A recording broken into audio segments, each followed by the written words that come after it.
नमस्कार मित्रांनो, मी अबूज पाटील MPSC अबूज पाटील या ऑनलाईन लर्निंग प्लॅटफॉर्मवरती तुमचं मनपूर्वक स्वागत करतो. या ठिकाणी आपण नदी प्रणाली सिरीज सुरू केली होती आणि त्यामध्ये पहिली नदी प्रणाली पाहिली आपण गोदावरी नदी प्रणाली, त्याच्यानंतर पाहिली होती आपण भीमा नदी प्रणाली आणि आजच्या या लेक्चरमध्ये या ठिकाणी आपण पाहणार आहोत कृष्णा नदी प्रणाली. मग कृष्णा नदी पाहत असताना या ठिकाणी काय काय घटक महत्त्वाचे असतात. यामध्ये मग या नदीचा उगम आहे, उगमानंतरीच्या प्रमुख उपनद्या असतील, उपनद्यानंतर या नदी खोऱ्यामधील ज्या नद्यांच्या काठावर वसलेली शहरे, काठावरील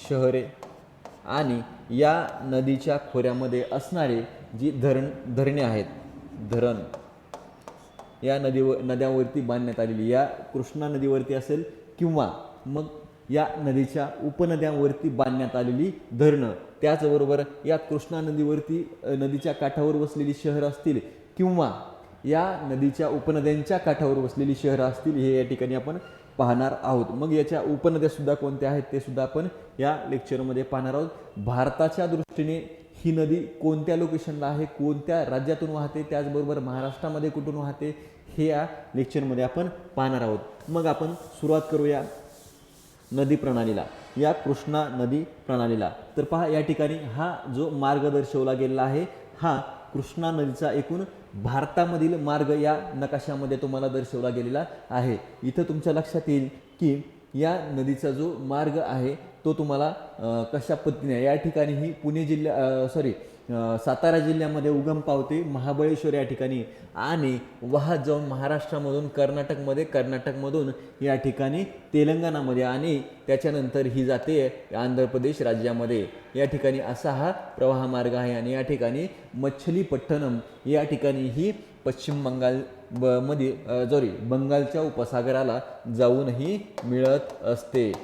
अशा पद्धतीने हा प्रवाह मार्ग आहे. मग अशा पद्धतीने हा प्रवाह मार्ग आहे आणि भारताच्या संदर्भाने या राज्यामधून ही नदी वाहताना आपल्याला लक्षात येईल. मग आता पाहूया महाराष्ट्रामध्येही कशा पद्धतीने हिचा खोरेक्षेत्र विस्तारलेलं आहे. तर तुमच्या लक्षात येईल, या ठिकाणी इथं हा जो प्रदेश इथं तुम्हाला मी मेन्शन करून देत आहे, हा प्रदेश या ठिकाणी कृष्णा नदीचं खोरेक्षेत्राने व्यापलेला आपल्याला लक्षात येतो. महाराष्ट्राच्या दक्षिण भागामध्ये या कृष्णा नदीचं खोरेक्षेत्र विस्तारलेलं तुमच्या लक्षात येईल. मॅपच्या आधारे प्रश्न विचारला गेला होता की खालीलपैकी मॅपमध्ये दर्शवलं गेलेलं खोरेक्षेत्र कोणत्या नदीचं आहे.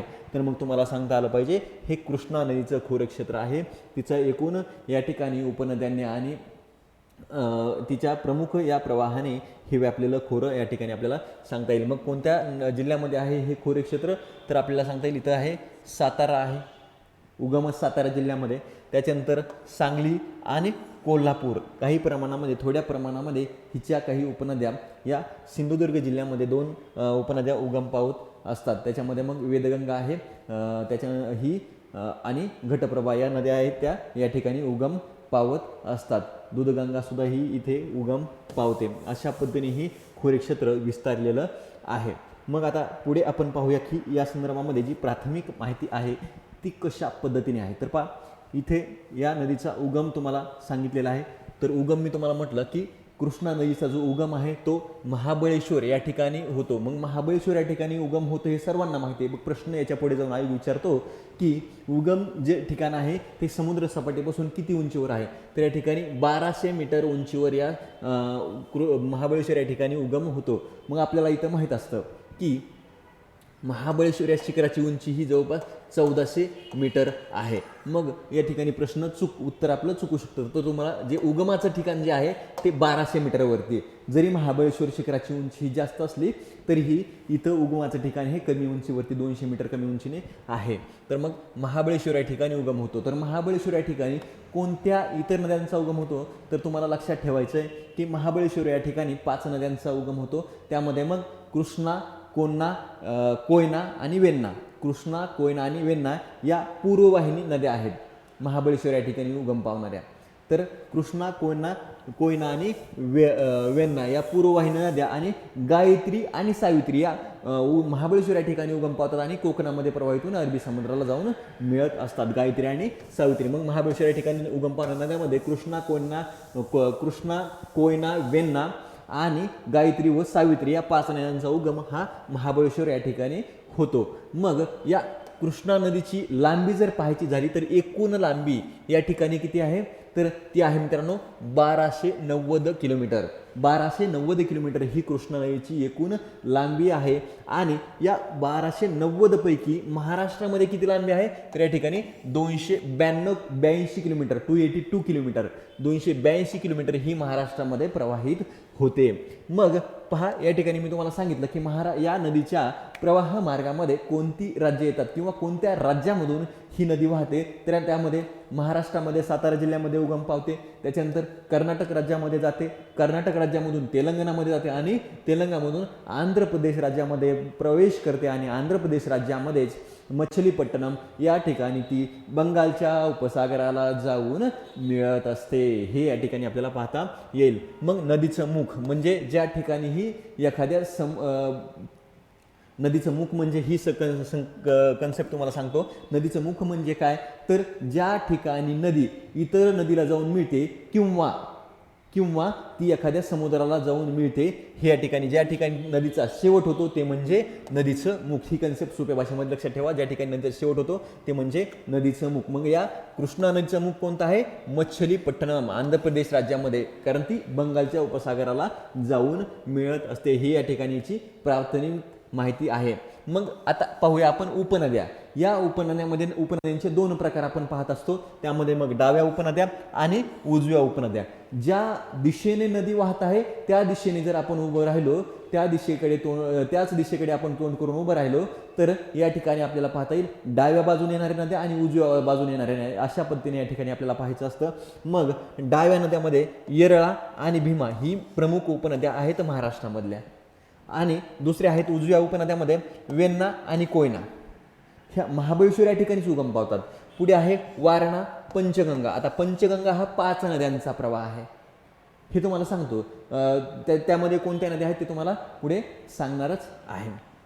दूधगंगा, वेदगंगा आणि घटप्रभा या कृष्णा नदीच्या उजव्या उपनद्या आपल्याला पाहता येतील. मग पंचगंगा नदीमध्ये कोणत्या नद्यांचा समावेश होतो, कुंभी, कासारी, त्याच्यानंतर गायत्री नाही आहे, तर सरस्वती ही उपनदी गुप्त नदी मानली जाते, या ठिकाणी आपल्याला पाहता येईल. आता पुढच्या याच्यामध्ये या नदीचं खोरं कशा पद्धतीने विस्तारलेलं आहे ते तुम्हाला पाहता येईल. पहा, या ठिकाणी याच्यामध्ये संकल्पना चित्र आहे, हाताने रेखाटलेलं आहे.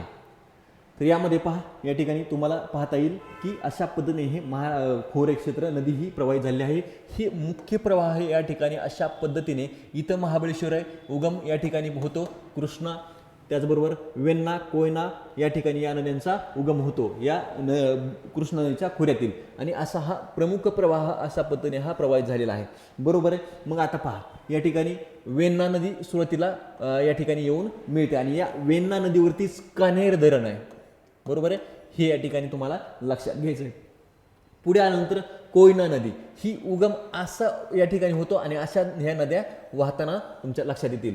कोयना धरण आहे, कोयना धरण हे कोयना नदीवरती, ज्याला आपण काय म्हणतो, महाराष्ट्राची भाग्यलक्ष्मी शिवाजी सागर याच्या जलाशयाला नाव दिलं गेलेलं आहे, छत्रपती शिवाजी महाराजांचं नाव दिलं गेलेलं आहे. त्याच्यानंतर आहे वारणा नदी. वारणा नदीवरती कोणतं धरण आहे, चांदोली धरण. याच चांदोली धरणाच्या प्रदेशामध्ये एक व्याघ्र प्रकल्प आहे, ज्याला सह्याद्री व्याघ्र प्रकल्प असं म्हटलं जातं आणि याच प्रदेशामध्ये तो विस्तारलेला आहे. पुढे आहे पंचगंगा नदी. आता या ठिकाणी जर पाहिलं तर पंचगंगा नदी आहे. या पंचगंगा नदीवरतीच आपल्याला कोल्हापूर शहर विस्तारलेलं आहे, वसलेलं आहे.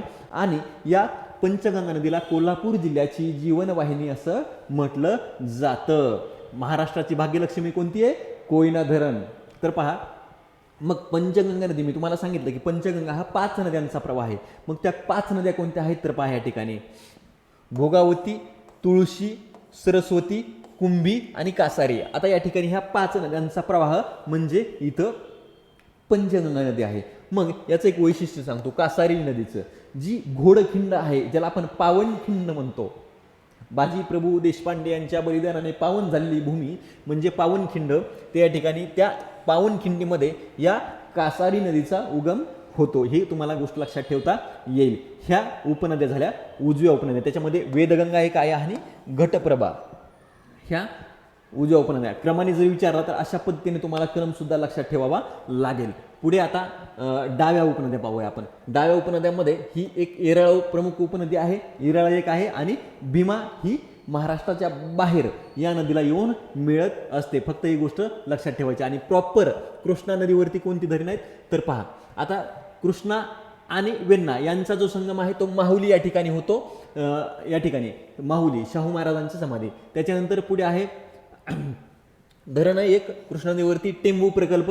त्याच्यानंतर कोयना आणि या ठिकाणी कृष्णा नदीचा संगम आहे तो कराड या ठिकाणी होतो. सातारा ह्याच्यामध्ये सातारा जिल्ह्यामध्ये प्रीती संगम त्याला म्हणतात. प्रीती संगमावरती महाराष्ट्राचे जे मुख्यमंत्री होते पहिले यशवंतरावजी चव्हाण साहेब यांची समाधी आहे या ठिकाणी. पुढे आहे वारणा आणि कृष्णा यांचा संगम हरिपूर सांगली या जिल्ह्यामध्ये होतो. त्याच्यानंतर पंचगंगा आणि कृष्णा यांचा संगम हा नरसोबाची वाडी या ठिकाणी होतो. या तीर्थक्षेत्रावरती होतो अशा पद्धतीने या ठिकाणी. आणि दूधगंगा कागल कोल्हापूर जिल्ह्यामध्ये कागल या ठिकाणी होतो. आणि कळंबावाडी जे धरण आहे ते शाहूसागर त्याला नाव दिलं गेलेलं आहे आणि ते दूधगंगा नदीवरती निर्माण करण्यात आलेलं आहे. पुढे या ठिकाणी घटप्रभा नदी आहे ती बागलकोट या ठिकाणी कर्नाटक राज्यामध्ये घटप्रभा नदी जाऊन मिळत असते या कृष्णा नदीला. ह्या झाल्या उजव्या उपनद्या. आता डाव्या उपनद्यामध्ये येरळा आणि कृष्णा नदीचा संगम जो आहे तो या ठिकाणी ब्रह्मनाळ या ठिकाणी होतो. ब्रह्मनाळ म्हणजे सांगली जिल्ह्यामध्ये असलेलं हे ठिकाण आहे. आणि मग आता याच्यामध्ये धरणं कोणती आहेत मी तुम्हाला सांगितलं की कृष्णा नदीवरती टेंबू धरण आहे. त्याच्यानंतर धोम आहे, वाई या ठिकाणी, टाकारी म्हैसाळ आहे, उपसा सिंचन प्रकल्प आहे हा महाराष्ट्रामध्ये असणारा उपसा सिंचन प्रकल्प टाकारी म्हैसाळ. तर हे या ठिकाणी आपल्याला पाहता येईल. हे खोरं अशा पद्धतीने विस्तारलेलं आहे. मग आणि रायचूर या ठिकाणी कृष्णा आणि भीमा कुरगुड्डी हे ठिकाण आहे रायचूर जिल्ह्यामध्ये कर्नाटक राज्यामध्ये. त्या ठिकाणी कृष्णा आणि भीमा यांचा संगम होत असतो. मग पुढे आपण पाहूया या नदीचा प्रवाह मार्ग भारतामध्ये कशा पद्धतीने आहे आणि भारतामध्ये कोणत्या नद्या प्रमुख या ठिकाणी हिच्या आहेत. तर हा इथं तुमच्या लक्षात येईल की हा प्रवाहमार्ग मुख्य प्रवाहमार्ग हा या ठिकाणी आपल्याला दर्शवला गेलेला आहे. ही कृष्णा रिव्हर आहे आणि अशा पद्धतीने ही प्रवाहमार्ग या ठिकाणी आपल्याला असलेला आढळून येतो. मग तिला भारतामध्ये इतर दुसरी कोणती नदी उगम येऊन मिळते तर इतर आहे तुंगा आणि भद्रा यांचा जो एकत्रित प्रवाह आहे त्याला तुंगभद्रा म्हणतात. आणि तुंगभद्रा ही या कृष्णा नदीची उजवी उपनदी आहे हे तुम्हाला पाहावं लागेल. आणि मग पुढे पाहता येईल नागार्जुन सागर जे धरण आहे ते या ठिकाणी तेलंगणा राज्यामध्ये या कृष्णा नदीवरती बांधण्यात आलेलं आहे. आणि याच राज्यामध्ये कर्नाटक राज्यामध्ये एक धरण आहे अलमट्टी धरण, जे कोल्हापूर सांगलीमध्ये जो पूर परिस्थिती निर्माण होते त्या पूर परिस्थितीसाठी कारणीभूत असणारं धरण म्हणजे अलमट्टी धरण आहे. ते कर्नाटक राज्यामध्ये बांधण्यात आलेलं आहे. आता त्याचं सुद्धा लोकेशन तुम्हाला या ठिकाणी मी सांगतो दर्शवून देतो. लक्षात घ्यायचं की नागार्जुन सागर हा तेलंगणा राज्यामध्ये आहे आणि हा या ठिकाणी या कृष्णा नदीवरती बांधण्यात आलेला आहे. हा प्रवाह मार्ग भारतातील आहे लक्षात ठेवायचा आहे. तर मग आलमट्टी धरणासंदर्भामध्ये काही वैशिष्ट्य आहेत. हे उत्तर कर्नाटकामध्ये बांधण्यात आलेले एक कृष्णा नदीवरील धरण आहे बरोबर आहे, ज्यामुळे महाराष्ट्रामध्ये पूर परिस्थिती निर्माण होते. कोल्हापूर सांगली या विशेष करून या जिल्ह्यामध्ये धरणाची जी भिंत आहे ती विजापूर जिल्ह्यामध्ये विस्तारलेली तुमच्या लक्षात येईल. आणि पाण्याचा साठा जो आहे तो बागलकोट या जिल्ह्यामध्ये विस्तारलेला आहे. ही धरणाची भिंत ही विजापूर जिल्ह्यामध्ये आणि धरणाचा साठा हा बागलकोट जिल्ह्यामध्ये विस्तारलेला आहे. धरणाचे बांधकाम कोणत्या जिल्ह्यासाठी पूर्ण झाले तर या ठिकाणी 2005 साली या धरणाचं बांधकाम पूर्ण झालेलं आहे. तर मग आलमट्टी धरणाच्या भिंतीची लांबी ही किती आहे 1565 मीटर म्हणजे किती जवळपास 1.5 किलोमीटर याची भिंत आहे. आणि उंची जर पाहिली तर 524 मीटर एवढ्या उंचीचं हे धरण आहे. आता याचं एक वैशिष्ट्य तुम्हाला सांगतो. याचं वैशिष्ट्य काय आहे. या धरणाच्या धरणाला जे नाव दिलं गेलेलं आहे धरणाच्या जलाशयाला, त्याला लाल बहादूर शास्त्री असं नाव, यांचं नाव दिलं गेलेलं आहे त्या धरणाच्या जलाशयाला. मग या ठिकाणी याचा एक रेकॉर्ड आहे मित्रांनो, याच्या नामफलकाचा. हे जगातला सर्वात लांबीचा नामफलक म्हणून हा ओळखला जातो आणि याचं ते वैशिष्ट्य आहे.